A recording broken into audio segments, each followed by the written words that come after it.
Hello, everyone. Good morning. This is the second part, part two of the Poussin versus Rubens debate that goes on in the art academies up until the end of the 19th century, or very close to that. So we're looking at Rubens, at Peter Paul Rubens today, and Rubens is interestingly because he occupies the other end of the debate, right? He's the one whose students really want to follow these Baroque ideals of emotion and movement and drama and things like that. And he's a very different character than Nicolas Poussin. And maybe that stands to reason, I don't know. But he's born in 1577, so almost 20 years before Poussin. His family is from Antwerp, Belgium, and that's where he really lives and works most of his life, although he moves around quite a lot. Unlike Poussin, if you remember, Poussin went for a while and was the court painter appointed to Louis XIII, the King Louis in France. And he just despises that. He does not enjoy that at all and leaves as soon as he can, so he's only there for a couple of years. But Rubens is someone who's comfortable at court. He sort of likes the court intrigue and the politics. He's a very good talker, a good communicator, very well educated. He had a classical education, and so he doesn't mind being around at court with all the nobles and royalty. Right around 1600, of course, having been educated in the classics and painting, studying some of the images of these great Italian painters, he too wants to go to Rome, just like Poussin did. Even then, all roads led to Rome, right? If you were going to be a painter or an artist, you really always wanted to go to Rome. So he goes to Rome, and he's very impressed by all the classical statuary, the Greek and Roman statues. Very impressed with all the paintings of the great masters, Leonardo, Michelangelo. But particularly impressed, and this is interesting too, in contrast to Poussin, who remember Poussin hated Caravaggio. He looked at Caravaggio's art and said that he had come to destroy painting. Rubens sees Caravaggio and it just falls in love with these images. He loves the art of Caravaggio.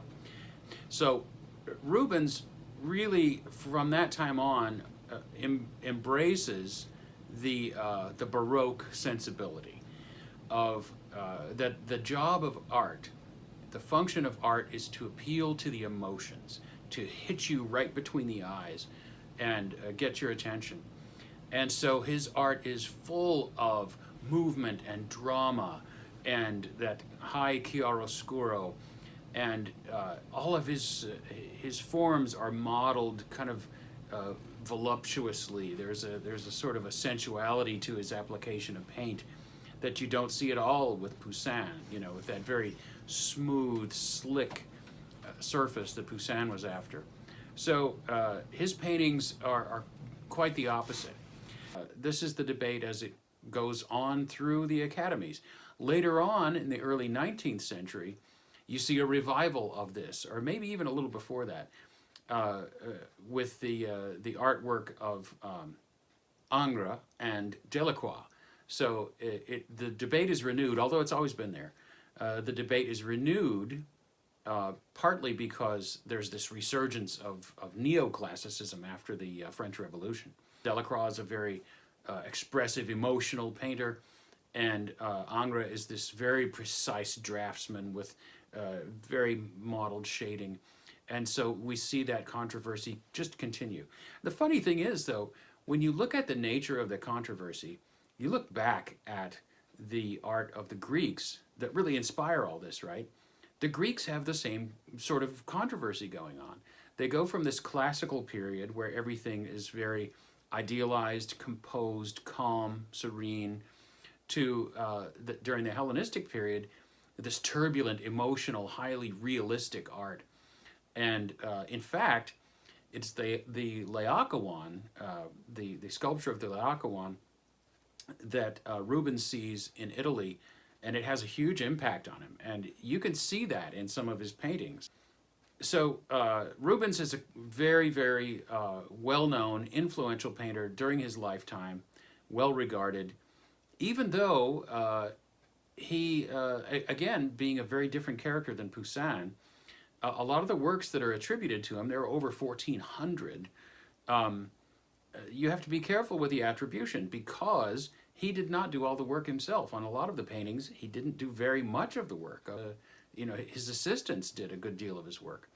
So, for instance, he might come to a painting having assigned everything else and just paint the hands and faces of figures.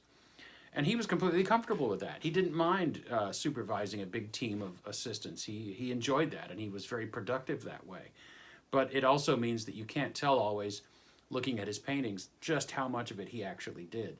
So looking at these two, this sort of sets out the outlines of the debate. And it's a debate, I think, that is maybe inherent in our society. You don't see it always in other civilizations. You see, 2,500 years of Egyptian painting or art, and it doesn't change very much. They never drift into this, tendency to want to do highly realistic anatomy or anything like that. It's not a big category of thinking for them. But for some reason, from the Greeks onward, in the Western civilizations, it's something that just keeps coming back. Keep in mind, though, too, that the art of the academies can't be broken neatly into categories. A lot of artwork falls into a gray area sort of between these, and a lot of artists worked in a way that incorporated both kinds of styles and both approaches. So next we're going to look at the other big developments going from this ancient sort of debate about emotion versus intellect, and really ramping it up with the arrival of neoclassicism and what they call romanticism. So romanticism will be the next thing that we look at.